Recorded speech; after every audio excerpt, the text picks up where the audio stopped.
Hello bachcho, let's read the question.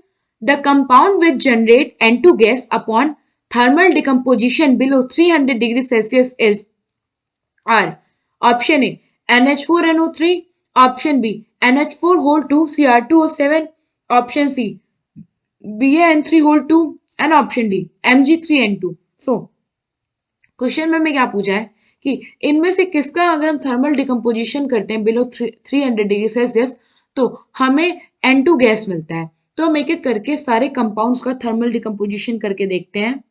सबसे पहले हमारे पास NH4NO3 अमोनियम नाइट्रेट, इसका हमने थर्मल डिकम्पोजिशन किया at temperature below 300 degree Celsius.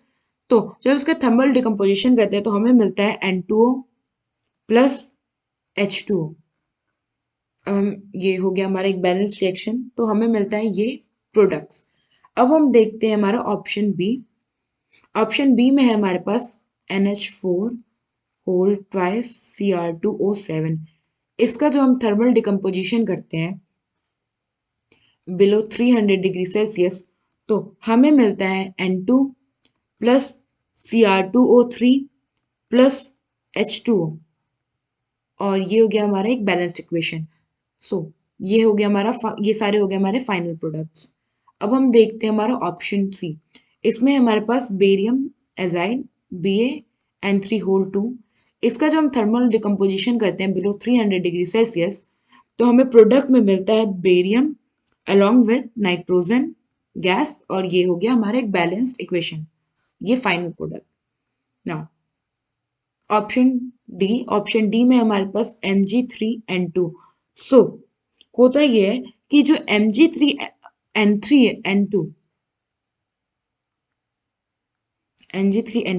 ये it does not decompose to N2। आप इसे याद कर लो कि ये डिकम्पोज नहीं होता है N2 में। सो हमें पूछा था कि कौन कौन सा डिकम्पोज हो जाता है N2 में जब उसका थर्मल डिकम्पोजिशन करते हैं 300 डिग्री सेल्सियस से कम टेम्परेचर पे। तो हमने देखा कि यहाँ पे जो हमारे पास NH4 होल ट्वाइस Cr2O7 है ये, और BaN3 होल ट्वाइस ये दोनों जो हमारे कंपाउंड है ये इन दोनों में हमें N2 मिल रहा है। सो यहाँ पे जो हमारा करेक्ट ऑप्शन होगा वो होगा option B and option C. So वो options B and C both are correct।